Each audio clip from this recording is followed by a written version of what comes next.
ये नमस्कार। 8वां जो प्रश्न है उसमें कह रहा है 25 मीटर ऊंचे स्तंभ के शीर्ष से, ये 25 मीटर ऊंचा कोई स्तंभ है ए बी। इस 25 मीटर ऊंचे स्तंभ के शीर्ष से एक मीनार के शीर्ष का उन्नयन कोण, ये मीनार है सी डी, इसके शीर्ष का उन्नयन कोण ये जो दे रखा है वो कितना दे रखा है, तथा मीनार के 25 मीटर ऊंचे स्तंभ के शीर्ष से एक मीनार के शीर्ष का उन्नयन कोण तथा मीनार के पाद का अवनमन कोण। देखो ऐसे क्वेश्चन आगे भी आने वाले हैं, यानी कि 25 मीटर ऊंचे स्तंभ पर खड़ा है और मीनार के शीर्ष को देख रहा है, तो उन्नयन कोण कितना बनना है, थीटा। उन्नयन कोण कितना बनना है, थीटा बनना है। और इससे यदि पाद को देख रहा है तो ये भी अवनमन कोण थीटा बनना है, यानी कि इस बिंदु से इस मीनार के शीर्ष का उन्नयन कोण थीटा है और इस बिंदु से इस मीनार के पाद का अवनमन कोण थीटा है। तो इस मीनार की ऊंचाई निकालनी है, ये मीनार कितनी ऊंची होगी। इन दोनों के बीच की दूरी मैंने x मान ली। अब चूंकि आपको पता है ये मीनार है 25 की, तो ये भी कितने का होगा, 25 का, यानी कि जब इससे लंब, तो ये मीनार 25 की है, इधर से ये जो लंब डाला है तो ये भी 25 की होगी, ठीक है। और ये जो पूरी ऊंचाई है ये निकालनी है आपको, इसका मतलब है आपको इसको भी निकालना पड़ेगा। इन दोनों के बीच की दूरी कितनी है, x है, तो ये भी कितना हो गया, x हो गया। अब आप देख रहे हो आपके पास दो त्रिभुज नजर आ रहे हैं। एक त्रिभुज तो नजर आ रहा है ABC, इसमें कोण B बराबर 90 डिग्री। अब चूंकि ये कोण थीटा है तो ये भी एंगल थीटा ही हो गया, तो इसमें लंब बटे आधार बराबर tan थीटा। लंब की वैल्यू AB, आधार की value BC, tan theta. AB का मान कितना है 25 और आधार BC का मान कितना है x इक्वल के tan थीटा। ऐसे ही विचार करेंगे अपन त्रिभुज AED में। त्रिभुज AED में एंगल E की वैल्यू कितनी है, 90 डिग्री, और थीटा की वैल्यू आपको निकालनी है। तो इसमें लंब बटे आधार बराबर tan थीटा। लंब की वैल्यू ED, आधार की वैल्यू AE बराबर tan थीटा। h/x बराबर tan थीटा। ये हो गया 2, ये हो गया 1 बार 2 से 25 बटे x बराबर h बटे x, ये कट गई, तो 25 सेंटीमीटर बराबर h का जो मान है, ये वाली ऊंचाई h बराबर 25, तो इसमें ED का जो मान हो गया वो हो गया h प्लस के 25, अर्थात 25 प्लस 25 यानी कि 50 सेंटीमीटर इसकी जो हाइट हो गई वो 50 सेंटीमीटर, ठीक है। इस प्रकार ये क्वेश्चन 8वां है। अब देखिए 9वां, एक ऊर्ध्वाधर छड़ की लंबाई तथा इसकी छाया का अनुपात। एक ऊर्ध्वाधर छड़ है, इसकी ये लंबाई है h और ये इसकी छाया है, तो लंब और छाया इसका अनुपात है 1:√3। तो इसकी ऊर्ध्वाधर छड़ की लंबाई और छाया का जो अनुपात है वो 1:3 है, 1:3 है, ठीक है। तो लंबाई ये हो गई और छाया ये हो गई, तो h/x बराबर 1/√3। h काय का काम कर रहा है यहाँ लंब का, और x काय का काम कर रहा है यहाँ आधार का, बराबर 1/√3। लंब बटे आधार होता है tan थीटा बराबर 1/√3। tan थीटा में 1/√3 किसका मान होता है, tan 30 का, तो इसमें थीटा की वैल्यू आ गई वो 30 डिग्री आ गई। कितनी डिग्री आ गई, 30 डिग्री। ऐसे ही इसका 10वां जो क्वेश्चन है वो देखिए कि एक पहाड़ी की ढलान क्षैतिज से 60 डिग्री का कोण बनाती है। ये एक पहाड़ी है, इस पहाड़ी का जो ढलान है, ये ढलान है इसका, यानी कि रैंप है। ये जो ये रैंप है ये क्षैतिज के साथ कितनी डिग्री का कोण बनाती है, 60 डिग्री का कोण बनाती है। और यदि शिखर तक पहुंचने पर 500 मीटर चलना पड़ता है। कितने मीटर चलना पड़ता है? 500 मीटर। यानी कि इस पहाड़ी के शिखर तक पहुंचने के लिए 500 मीटर चलना पड़ता है। तो पहाड़ी की ऊंचाई कितनी होगी? h। समझ में आ रही है ना? यानी कि ये रैंप है, स्लैब है, तो इस स्लैब पर चढ़ने के लिए जो व्यक्ति हो 500 मीटर चलता है। और यह जो ढलान है उसकी वो ढलान, पहाड़ी ढलान क्या है? एक पहाड़ी का ढलान क्षैतिज, ये हो गया इसका क्षैतिज ओरिजेंटल, इसके साथ 60 डिग्री का कोण बनाती है। तो पहाड़ी की ऊंचाई क्या होगी? अब आपको पता है लंब दे रखा है और एक कण पूछ रहा है, तो लंब बटे कण बराबर साइन थीटा। लंब की वैल्यू h, कण की वैल्यू 500, साइन 60, साइन 60 की वैल्यू क्या होती है? √3/2। तो h बराबर √3/2 इंटू 500, 2 से कितनी बार कट गया? 250 बार। तो h बराबर कितने हो गई? 250 √3 मीटर। ये इसकी क्या आ जाएगी? पहाड़ी की ऊंचाई आ जाएगी। अब देखिए 11वां क्वेश्चन ऐसा ही है। एक मीनार क्षैतिज समतल पर ऊर्ध्वाधर खड़ी है। ये मीनार है, ये क्षैतिज समतल पर ऊर्ध्वाधर खड़ी है। और यदि सूर्य का उन्नयन कोण, यदि ये सूर्य है, इसका उन्नयन कोण कितनी डिग्री है? 30 डिग्री है। तो मीनार की छाया की लंबाई ये 45 मीटर है। तो मीनार की ऊंचाई निकालनी है। यानी कि एक मीनार ऊर्ध्वाधर खड़ी है, इसकी छाया की लंबाई 45 मीटर है और यह सूर्य का उन्नयन कोण 30 डिग्री है।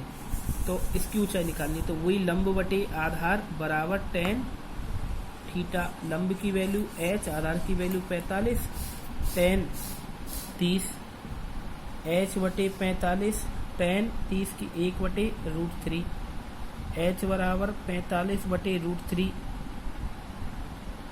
इसका हरपरमेकरण कर दो, √3/√3। तो h बराबर 45 √3/3। तो h बराबर 15√3 मीटर। ये इसकी क्या हो जाएगी? ऊंचाई आ जाएगी। ठीक है, किसकी ऊंचाई आ जाएगी? पहाड़ी की ऊंचाई आ जाएगी। काय की? मीनार की ऊंचाई आ जाएगी। 12वां ये 2017 में आया था बोर्ड की परीक्षा में। आंधी आने के कारण एक वृक्ष का ऊपरी सिरा टूटकर क्षैतिज समतल पर 60 डिग्री का कोण बनाता है। देखिए, आंधी आने के कारण एक वृक्ष का ऊपरी शिखर टूट जाता है। ये कोई वृक्ष है, इसका ऊपरी शिखर टूट जाता है। ये ए बिंदु से टूट गया, यानी कि सी भी एक वृक्ष था और आंधी आने के कारण वो ए बिंदु से टूट गया और इसका ऊपरी टूटा हुआ भाग क्षैतिज समतल पर 60 डिग्री का कोण बनाता है। इसका ऊपरी टूटा हुआ जो भाग है, ये वाला जो हिस्सा है, ये क्षैतिज समतल पर जब गिरता है तो कितने डिग्री का कोण बनाता है? 60 डिग्री का कोण बनाता है। कितने डिग्री का कोण बनाता है? 60 डिग्री का कोण बनाता है। एक वृक्ष है, BC बिंदु A से टूट गया। A से टूटने के पश्चात जो AC भाग है वो टूटकर इधर आ गया और क्षैतिज समतल पर कितने डिग्री का कोण बनाता है? 60 डिग्री का कोण बनाता है। अब वो ये कह रहा है वृक्ष का जो शिखर है वो वृक्ष के तल से, यानी कि वृक्ष की जड़ से 10 मीटर की दूरी पर है। अब ये कह रहा है कि वृक्ष के टूटने से पहले ऊंचाई क्या थी? यानी कि ये और ये दोनों ऊंचाई यदि मालूम चल जाएगी तो x + y आ जाएगा आपके पास, जो पेड़ की पूरी ऊंचाई आ गई। आपने देखा ये कितना है? ये y है, तो ये भी कितने का है? y का। ये वाला हिस्सा यदि y है तो जब ये टूट कर ऐसे गिरेगा तो ये हिस्सा भी y होगा। तो इस त्रिभुज में, त्रिभुज ABE में लंब बटे आधार बराबर tan थीटा, क्योंकि इसमें कोण B बराबर 90 डिग्री है और थीटा की वैल्यू 60 डिग्री है। तो लंब बटे आधार, लंब की वैल्यू AB, आधार की वैल्यू BE, tan 60, AB की वैल्यू x, BE का मान 10, tan 60 की वैल्यू √3। तो x बराबर के 10√3, x बराबर 10 1.732, x बराबर 17.32 मीटर। ये हो जाएगा इसका ये वाला भाग। अब आपको क्या निकालना है, ये निकालना है कण। तो आधार और कण क्या होता है, आधार बटे कण बराबर क्या होता है कॉस थीटा। आधार का मान कितना है 10, कण का मान कितना है 22, और कॉस थीटा, थीटा की वैल्यू कितनी है 60, कॉस 60 का मान होता है 1/2, 2 2 चल जाएगा तो 2 × 10 कितने हो जाएंगे, 10 दूनी 20 भाई। अब पेड़ की संपूर्ण ऊंचाई x + y होगी, अर्थात 17.32 + 20 37.32 मीटर, ये इस पेड़ की पूरी ऊंचाई हो जाएगी कि पेड़ ये पूरा कितना ऊंचाई का है। क्वेश्चन नंबर 13 नंबर, किसी अपूर्ण मीनार के आधार से 120 मीटर की दूरी पर, ये कोई मीनार है, नाम है इसका AB, इस मीनार के आधार से 120 मीटर की दूरी पर, ये हो गई 120 मीटर की दूरी। वो कह रहा है कि किसी अपूर्ण मीनार, मनानी तो ये यहाँ तक थी, पूरी तो ये यहाँ तक होगी, परंतु अभी वो यहाँ तक बनी है। अपूर्ण मीनार के आधार से 120 मीटर की दूरी पर एक बिंदु है, उस बिंदु से मीनार के शिखर का उन्नयन कोण कितने डिग्री है, जहाँ तक वो मीनार बनी है 30। अब वो कह रहा है मीनार को और कितना ऊंचा उठाया जाए, मान के चलो इतना बनाना है उसको, तो उस समय उसका उन्नयन कोण कितनी डिग्री है 60 डिग्री तो हो जाए, यानी कि उन्नयन कोण 60 डिग्री हो जाए, यानी कि कितना ऊंचा उठाया जाए। तो ये वाली ऊंचाई आपको याद करनी है कि ये कितनी है, क्योंकि ये तो आपको दे रखी है, आपको पता है ये तो कैसे वो निकल जाएगी। देखिए एक त्रिभुज तो ABC है, इस ABC में कोण B बराबर 90 डिग्री, इसमें लंब बटे आधार बराबर tan थीटा, लंब की वैल्यू AB, आधार की वैल्यू BC बराबर tan थीटा की वैल्यू कितनी है 30 डिग्री।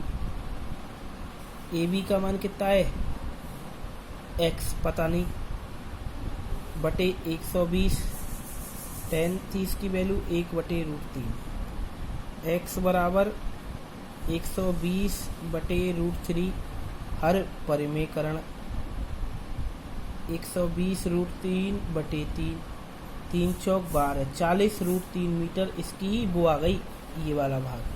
अब वो ये कह रहा है कि ये निकालना है आपको, त्रिभुज CBE में कोण B बराबर 90 डिग्री और थीटा की वैल्यू 60 डिग्री, तो इसमें वही लंब बटे आधार बराबर tan थीटा, लंब क्या हो गया BE, आधार क्या हो गया BC बराबर tan 60, BE का मान कितना है x + h, BC का मान कितना है 120, tan 60 की वैल्यू √3, 120 इधर पहुंच जाएंगे तो x + h बराबर 120√3, वैल्यू एडिटिंग कीजिए, इसकी वैल्यू एडिट करेंगे x की 40√3 मीटर प्लस h बराबर 120√3, तो h बराबर 120√3 माइनस के 40√3 कितने हो गए 80√3 मीटर, जो इसकी h का मान होगा। समझ में आ गई क्या, ये इसमें पूछा है कि कितना ऊंचा बढ़ाया गया, और मैंने आपको बता ही दिया इसके मान को आप वैल्यू एडिटिंग करके भी निकाल सकते हैं। यदि आपको प्रश्न में इसका मान दिया है तो इसका मान 38.56 मीटर, चूँकि ये पूरा मान नहीं है तो इसलिए लगभग लिखा जाएगा, अप्रोक्सीमेट, लगभग, ठीक है। देखिए 14वां जो क्वेश्चन है, उस क्वेश्चन में आपको एक संकेत दे रखा है, परंतु ये कोई जरूर नहीं है वो संकेत परीक्षा में आए। एक मीनार के आधार से, सॉरी ये 14 में नहीं, वो आगे में है, तो 15 में है। एक मीनार के आधार से 100 मीटर की दूरी पर स्थित बिंदु से शिखर का उन्नयन कोण 30 डिग्री है, मीनार की ऊंचाई। तो वही क्वेश्चन है, मीनार के आधार से, ये कोई मीनार है, इसके आधार से 100 मीटर की दूरी पर बिंदु से मीनार के शिखर का उन्नयन कोण कितनी डिग्री है 30 डिग्री। तो मीनार की ऊंचाई निकालो, तो लंब बटे आधार यानी कि लंब बटे आधार बराबर tan थीटा। लंब की वैल्यू h, आधार की value 100, tan 30, h upon 100, tan 30 की वैल्यू 1/√3, h बराबर के 100/√3 मीटर, ये इसका मान आ जाएगा। हर परिमेयकरण कर सकते हैं आप, 100√3/3, ठीक है। जब वैल्यू एडिटिंग करेंगे तो 57.73 मीटर लगभग इसका मान निकल के आ जाएगा, ठीक। अब देखिए इसके बाद में इसका जो 15वां नंबर का क्वेश्चन है उसको आपको समझना है। देखिए वो कह रहा है किसी स्तंभ की चोटी का उन्नयन कोण समतल पर स्थित एक बिंदु से 15 डिग्री है। यानी कि ये कोई स्तंभ है, स्तंभ, ठीक है। मैंने कह दिया ना आपको चित्र का वर्णन करना है। ये समतल है, इसके एक बिंदु से इसकी चोटी का उन्नयन कोण 15 डिग्री है। यानी कि ये 15 डिग्री है,